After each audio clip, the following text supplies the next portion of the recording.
네, 사랑하는 여러분, 기쁜 날 성탄절입니다. 구주 오신 날이죠. 하늘에는 영광, 땅에는 평화예요. 할렐루야! 성탄절은 하나님께서 사람의 몸으로 첫 번째 우리에게 오신 날이죠. 첫 번째 오신 예수님은 두 번째, 즉 마지막으로 오신다고 하는 약속을 우리에게 주셨어요. 그래서 성탄절은 첫 번째 오신 예수님을 기념하는 날인 동시에 다시 오실 예수님을 기다리는 기쁜 날이죠.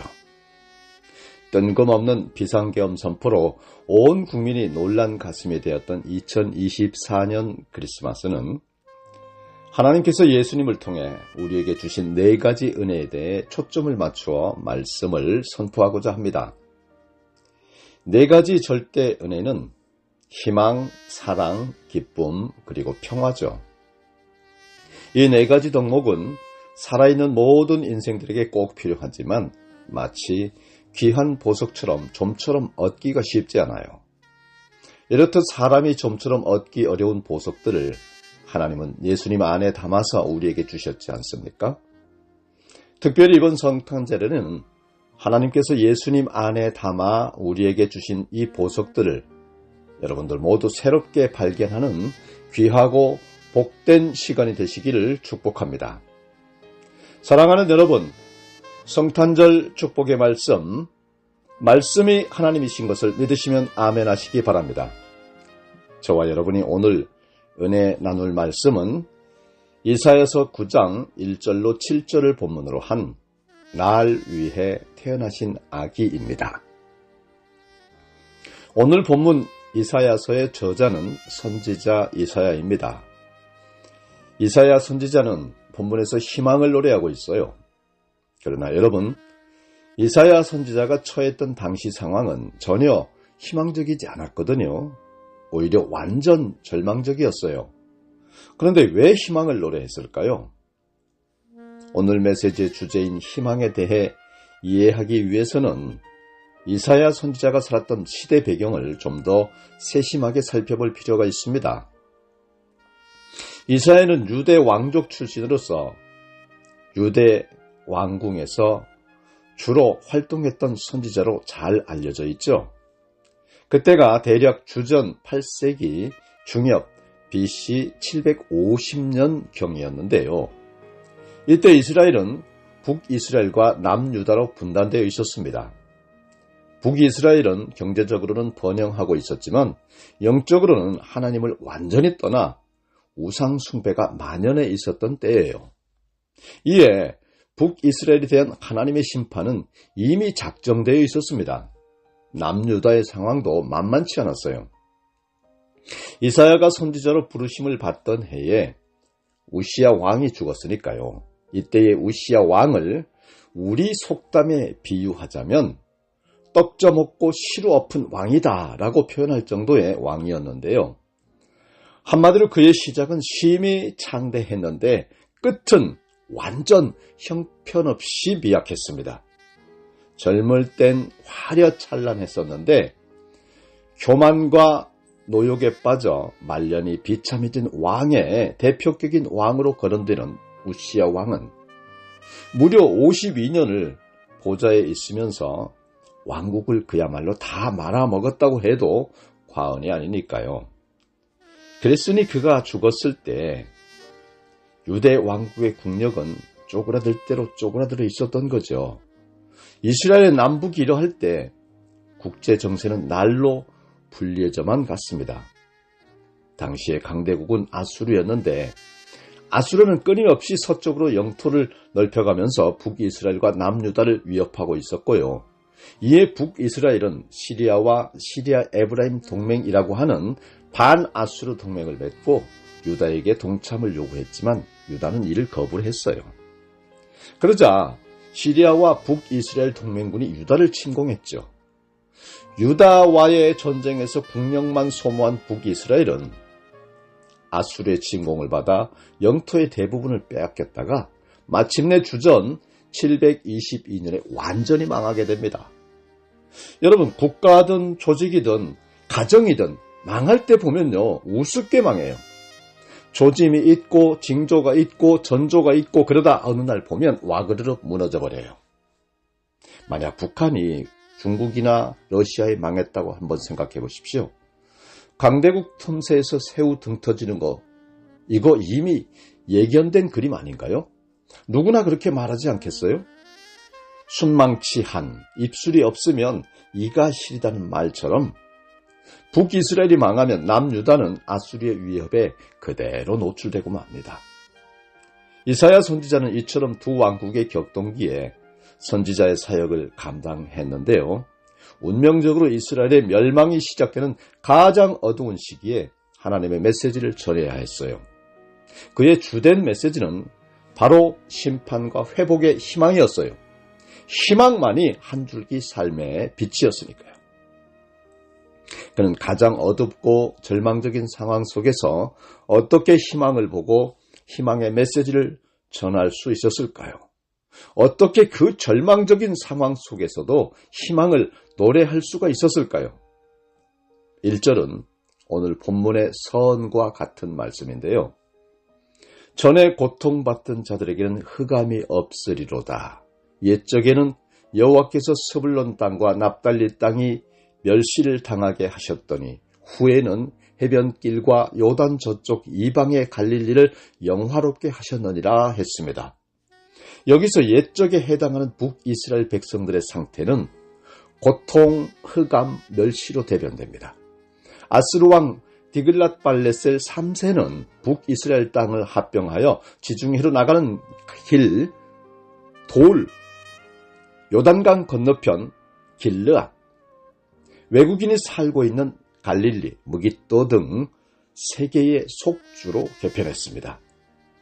여러분, 이곳은 북이스라엘이 멸망하기 전에 스불론과 납달리 땅으로 불리던 곳이었어요.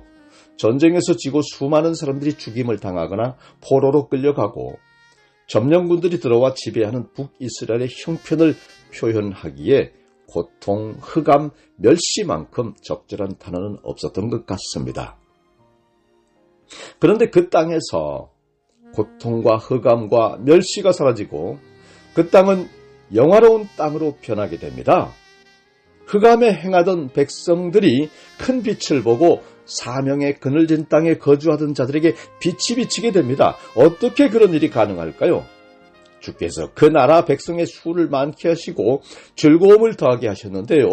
추수하는 즐거움과 탈취물을 나눌 때의 즐거움과 같이 그들이 주의 얼굴 앞에서 즐거워하게 된다고 3절에 말씀합니다. 어떻게 이런 일이 가능할까요? 고통이 창성함으로 흑암이 빛으로 멸시가 영화로 바뀔 때에 그들의 즐거움은 추수하는 자와 탈취물을 나누는 자의 즐거움 같은 즐거움을 맛보게 된다고도 했는데요. 대체 어떻게 이런 극적인 변화가 일어날 수 있다는 거죠? 사랑하는 여러분, 이사야 선지자는 극적인 변화의 근거를 세 가지로 크레센도 형식으로 제시하는데요. 첫째는 주께서 그들에게 압제자의 압제를 거두시기 때문이라고 하는 겁니다. 4절에 기록된 바 이는 왜냐하면 그들이 무겁게 맨 멍에와 그들의 어깨의 채찍과 그 압제자의 막대기를 주께서 꺾으시되 미디안의 날과 같이 하셨음이니이다 했거든요. 둘째는 싸움이 끝이 나기 때문인데 5절에 기록되길 더 이상 싸울 일이 없기에 어지러이 싸우는 군인들의 신과 피 묻은 겉옷이 불의 섭 나무같이 살라지게 된다고 하는 겁니다. 셋째는 한 아기가 태어나기 때문이다라는 6절의 기록인 바 이는 한 아기가 우리에게 낳았고 한 아들을 우리에게 주신 바 되었는데 그의 어깨에는 정사를 메었고 그의 이름은 기묘자라 모사라 전능하신 하나님이라 영존하시는 아버지라 평강의 왕이라 할 것임이라 했습니다. 여러분, 극적인 변화의 비밀은 바로 하나님께 있었습니다. 하나님께서 1. 압제자의 압제를 거두시고 2. 싸움을 그치게 하시고 3. 영원한 왕이요 통치자로서 한 아기를 주셨기 때문입니다. 이사야는 선지자로 부름을 받기 전 우시야 왕의 행적을 기록하는 왕궁 서기관으로 일했어요. 그는 왕의 가장 측근에서 우시야 왕의 모습을 지켜봤습니다. 그의 영욕을 함께 목도했어요. 이시야는 우시야 왕의 성공과 몰락을 보면서 왕권에 대해 깊은 고민을 했습니다. 왜 하나님의 통치권을 가진 왕들은 다윗처럼 하나님을 경외함으로 백성들을 다스리지 않는 걸까? 이것은 이사야의 오랜 의문이기도 했습니다. 북이스라엘의 역사뿐만 아니라 남유다의 역사를 통해서도 인간 왕은 결코 그렇게 될 수 없다고 하는 것을 뼈저리게 느꼈습니다. 인간 왕의 무지와 탐욕과 허물로 북이스라엘은 망했고 남유다도 멸망으로 치닫고 있었습니다. 그때 하나님께서 그에게 보여주신 환상이 있었는데 그것은 바로 하나님께서 우리에게 주신 왕이 한 아기로 태어나는 모습이었어요. 그 왕은 비록 아기로 태어나지만 사람 왕의 아들이 아니라 하늘 왕의 아들이며 그 어깨 위에는 왕권이 있었어요. 그의 이름은 기묘자, 사람이 포괄할 수 없는 분, 모사, 상담자, 전능하신 하나님, 영원히 살아계신 아버지, 평강의 이름으로 불리는 왕입니다. 그분이 다스리는 나라는 북이스라엘이나 남유다처럼 점점 소멸해가는 것이 아니었어요. 오히려 그 다스림과 평강이 점점 더 해지기가 끝이 없었어요. 그것은 다윗처럼 하나님을 경외하는 왕으로 백성을 다스리고 정의와 공의가 그 나라에 가득하고 영원토록 변하지 않는 것을 보았습니다. 하나님께서 하실 일을 보았을 때 어둡던 이사야의 마음은 환하게 밝아졌어요. 그래서 그는 절망적인 현실 속에서 희망의 메시지를 전하는 예언자로서의 사역을 감당할 수가 있었습니다. 이사야의 희망은 약 700년 후에 예수님께서 한 아기로 태어나심으로 성취되었고 장차 온 세상을 다스릴 왕으로 다시 오실 때에 완전하게 성취될 것입니다. 주님께서 다시 오실 때까지 이 땅에서 산 사람은 누구나 고통, 흑암, 멸시를 경험합니다. 때로는 민족이나 국가적으로, 때로는 개인이나 공동처적으로 흑암과 멸시를 경험합니다.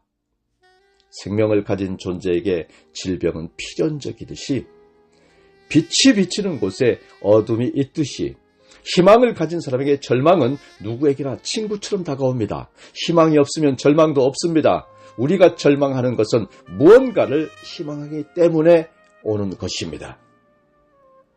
그런데 문제는 그 희망이 너무나 쉽게 절망에 굴복되어 버린다고 하는 것이죠. 우리가 희망을 가지는 순간 그보다 훨씬 더 큰 절망이 우리를 덮쳐오곤 합니다. 그래서 우리 스스로의 힘으로는 그 희망의 빛을 지켜갈 수가 없어요. 그러나 하나님께서 우리에게 주시는 희망은 달라요.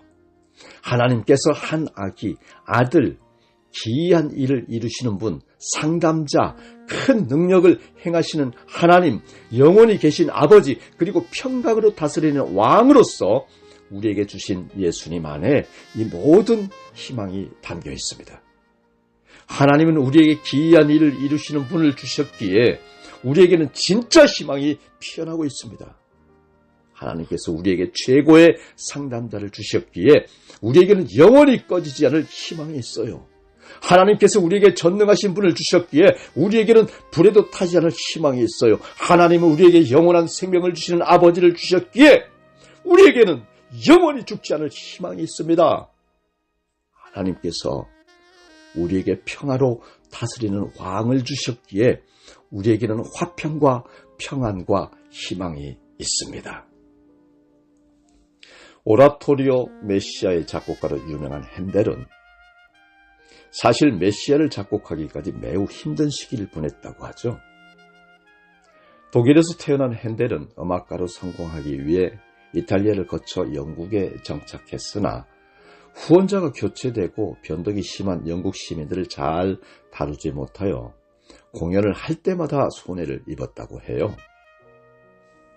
한 번은 청중이 너무 적게 와서 텅 빈 공연장을 바라보는 핸델을 위로하는 친구에게 이렇게 우픈 대답을 했다고 합니다. 걱정 말게 친구. 텅 빈 콘서트 홀이 더 좋은 음향 효과를 내어 더 좋은 음악 공연이 될 거야 라고요. 실패의 실패를 거듭한 핸델은 큰 빚을 지게 되었고 급기야는 빚을 갚지 않으면 감옥에 갈 처지까지 이르게 되었다고 하죠. 그때 그의 나이가 56세였다고 합니다. 요즘으로 쳐도 결코 적지 않은 나이였어요. 그렇게 핸델의 음악가 인생은 저무는 듯이 보였습니다. 그런데 그때 찰스 제넨스라고 하는 친구가 그에게 예수 그리스도의 일생에 기초한 오페라 가사를 전해주었어요. 그는 이 가사를 기초로 1741년 8월 런던 브루크 스트릿에 있는 그의 조그마한 집에서 작곡을 시작했습니다. 작곡에 너무나 열중한 나머지 두문불출하며 음식도 거의 먹지 않았다고 해요. 그렇게 총 260쪽에 달하는 원고가 24일 만에 완성되었습니다. 여러분, 이것은 음악사에서 가장 경이로운 일로 기록되고 있습니다. 메시아 공연은 대성공을 거두었고 그로부터 그의 남은 생애 18년 동안 그는 이 곡만을 연속 지휘하며 생을 보냈다고 합니다. 그야말로 끝날 때까지 끝난 게 아닌 극적인 인생을 살다가 간 거죠. 그리고 1959년 마지막으로 지휘한 지 8일 만에 그는 세상을 떠났습니다. 한 악이 우리를 위해 나셨다는 합창곡은 메시아의 제1부 12번째 곡입니다. 이 노래는 절망 속에서 핸델이 부른 희망의 노래였으니 절망은 희망 노래의 최고의 재료라고 할 수 있지 않겠어요? 살면서 우리는 여러 가지 이유로 절망을 느낍니다. 어떤 분은 쉽게 개선되지 않는 건강 문제를 생각하며 절망합니다. 어떤 분은 기대보다 못 나온 성적 때문에 절망하고 어떤 분은 좁은 취업의 문을 뚫지 못해서 절망합니다. 또 어떤 분은 직장일이 너무나 고되고 힘들어서 절망합니다. 어떤 분은 잘 다니던 직장이 문을 닫게 되어 절망하고 어떤 분은 갑작스런 질병 앞에서 절망하기도 합니다. 친구 관계가 잘 해결되지 않아 절망하기도 하고 빛에 쪼들려 절망하기도 합니다. 어떤 사람은 인생이 내 뜻대로 되지 않아서 절망합니다. 제가 아는 한 형제님의 아이는 누구나 바라던 의대에 입학했지만 의료 사태가 터지는 바람에 학교를 다닐 수가 없게 되어 절망했습니다. 여러분, 저는 예전에 갑작스럽게 한밤중에 침대에서 떨어져 책상 모서리에 머리를 찢는 경험을 한 후에 밤이 오는 것이 두려워져서 잠을 자려고 침대에 누우려 하면 알 수 없는 불안감이 몰려와서 아주 힘들었던 적이 있습니다. 그 후 여러 조치들을 취하여 다시는 그런 일이 없을 것이라고 하는 걸 잘 알고 있지만 어쩔 수 없이 찾아드는 불안감은 문득문득 통제가 되지 않는 두려움으로 작동합니다. 특히 최근에는 극도의 스트레스로 종종 급체를 하면서요. 온 몸에서 기운이 떨어져 나가서 삶의 의욕조차 생기지 않을 때가 종종 있어요. 내가 이렇게 꺾이는구나. 내 인생이 이렇게 미완으로 끝나게 되는 것은 아닐까 하는 불안한 생각이 들 때마다 절망이 깊이 내려앉아서 자리를 틀고는 합니다. 그럴 때 하나님께서 우리에게 주신 한 아기 예수님을 바라볼 때 무너졌던 희망이 다시 생깁니다. 몸에서 힘이 새롭게 나고 의욕이 생겨납니다. 내 인생이 이렇게 꺾이거나 이렇게 무기력하게 끝나지 않을 것이라고 하는 오기와 용기가 불쑥불쑥 솟아납니다. 왜냐하면 하나님께서 주신 한 아기 예수님은 저와 여러분에게 기이한 일을 이루실 분이시요, 저와 여러분의 상담자이시요, 저와 여러분의 전능하신 하나님이시기 때문입니다. 영원히 살아계셔서 우리를 돌보시는 아버지시요, 평안으로 우리를 다스리는 왕이시기 때문입니다. 특히 이 말씀을 준비하는 오늘 저의 마음은 말할 수 없는 평안을 느낍니다. 참으로 요사이 살을 깎고 뼈를 주저앉히는 극심한 경제적 고통과 스트레스로 멘탈이 매몰된 허망함에 심신이 심히 아팠었는데 고통과 절망의 끝에 매달린 성탄의 종소리, 기쁘다 구주 오셨네, 찬양의 소리, 아, 예수 탄생, 하늘에는 영광이요 땅에는 평화라, 예수님 안에 희망을 보게 됩니다. 어둠 안에서 빛을 보게 됩니다. 삶의 의욕이 새롭게 솟아납니다. 기쁘고 행복한 성탄절입니다. 무슨 걱정이 있을 수가 있습니까? 어디에 절망이 있을 수가 있습니까? 오늘 말씀을 정리하겠습니다. 사람은 희망을 먹고 사는 존재죠. 희망을 먹지 않으면 살 수가 없는 존재죠. 그런데 이 세상에는 사람이 먹을 참 희망이 존재하지 않으니까 문제예요. 속이 텅 빈 공갈빵과 같은 거짓 희망만 넘쳐납니다. 목이 타고 심장이 마르는 희망 고문만 만연합니다. 그러나 여러분, 칠흑 같은 어둠이 있어서 빛이 있어요. 참 희망은 어둡고 막막한 절망의 때에 나타나요. 힘내세요. 오늘 성탄절, 날 위해 태어나신 아기 예수님이 오셨어요.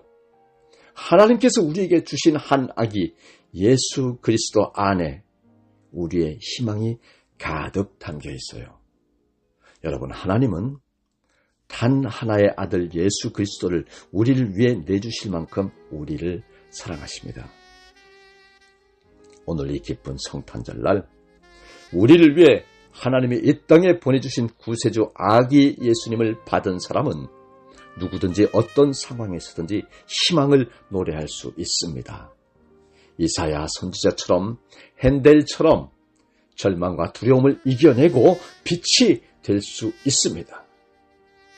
대통령이 계엄을 선포해서 국가가 위험에 빠지고 정치권이 여로야로 찢어지고 국민들이 불안에 떨고 경제가 불안정해 하루하루 사는 게 힘들지만 여러분, 그럴수록 우리에겐 그 모든 불안을 덮을 희망이 있어요. 나를 위해 태어나신 아기 예수님이 희망입니다.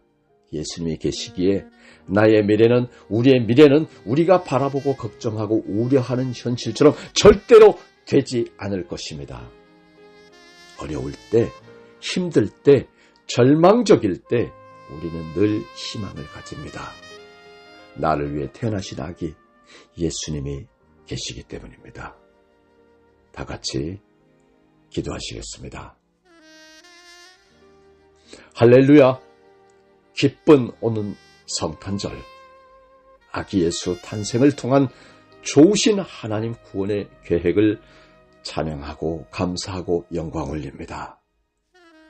세상이 춥고 어두울 때에 따뜻한 불이요 밝고 눈부신 빛으로 오신 아기 예수님, 성탄절을 맞아 우리 삶의 모든 문제와 걱정 다 제하여 사라지게 하시고 12.3 느닷없는 비상계엄을 겪으며 놀란 우리 대한민국 국민들 가슴에 두려움 말끔히 지워 화평 평안케 하시고 내란 수계로 탄핵 중인 대통령 내외와 관련 국무위원들, 장군, 장교, 군 지휘관들, 관련자 모두 성탄의 축복 속에 회개와 재사함이 이루어지게 하여 주시고 속히 정치 안정, 경제 안정, 사회 질서 안정 이루어져서 말세지말 세계 속의 영적 지도자국이 되어 하늘의 뜻 이루는 대한민국이 되게 하여 주시기를 구주 메시아 예수 그리스도 이름으로